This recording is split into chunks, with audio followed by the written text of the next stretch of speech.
अरे क्या हुआ रघुवीर? आज तो तुम्हारे चेहरे पर चमक ही चमक है। ऐसा लग रहा है जैसे सुख का सूरज उग आया हो। हाँ भोला, खुश तो बहुत हूं मैं। मेरी मेहनत अब रंग ला रही है। देखो मेरे खेत कैसे लहलहा रहे हैं। बस कुछ दिन और फिर यह सोने जैसी फसल काटूंगा। वाह भाई। और तुम्हारा बेटा आदित्य कब लौटेगा नगरपुर से? उसके बस आखिरी इम्तिहान चल रहे हैं। पढ़ाई पूरी होते ही गांव आ जाएगा। खेती की पढ़ाई कर रहा है। अब उसे अंग्रेजी में एग्रीकल्चर फ्यूचर कहते हैं। हमने तो धरती माँ की गोद में ही सब सीख लिया था। उसी समय खेतों के पास से जमींदार विक्रम सिंह और उसका चेला कालू गुजरते हैं। अरे ओ रघुवीर, अभी तक ब्याज नहीं भरा? क्या चाहता है कि तेरे खेत का टुकड़ा जब्त कर लूं? नहीं मालिक, बस कुछ दिन की मोहलत दे दीजिए। इस बार की फसल बहुत बढ़िया है। अच्छा, लेकिन ये छोटा सा खेत बेच दो मुझे। अच्छा दाम दूंगा। ट्रैक्टर ले लेना।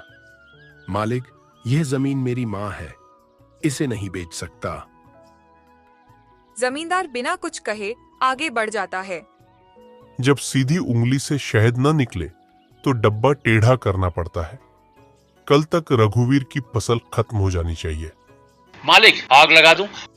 नहीं, मिट्टी में मोटा नमक मिला देना, फसल अंदर से सड़ जाएगी। रात के अंधेरे में कालू खेत में नमक डाल देता है। कुछ ही दिनों में हरी भरी फसल काली सड़ी लकड़ी बन जाती है। हे भगवान, सब खत्म हो गया। घर में अनाज नहीं बचता। आदित्य की फीस भी देनी है।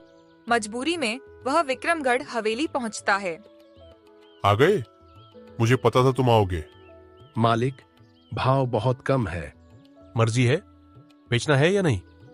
रघुवीर खेत बेच देता है, पैसे से बेटे की फीस भेजता है और एक पुराना ट्रैक्टर खरीद लेता है।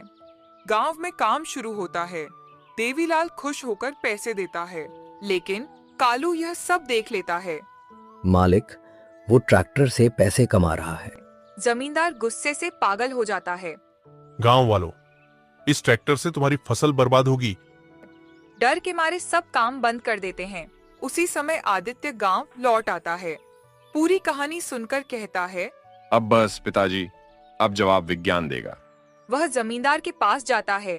मैं आपके खेत जोतना चाहता हूँ। चैलेंज होता है, पहले बिजली वाले खेत, फिर बिना बिजली वाले खेत।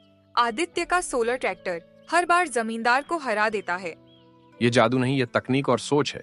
आखिरी दांव में बंजर जमीन। अगर इसे उपजाऊ बना दिया तो सबकी जमीन वापस, वरना गुलामी। मंजूर है? एक हफ्ते बाद वही जमीन हरी घास से ढकी होती है। जमींदार कांपते हुए पूछता है, कैसे? मिट्टी की जांच, सही खाद, सही मात्रा और मेहनत। जमींदार का घमंड टूट जाता है।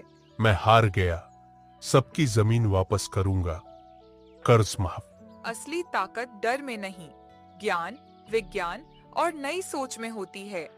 दोस्तों, अगर यह कहानी आपके दिल को छू गई हो तो वीडियो को लाइक जरूर करें।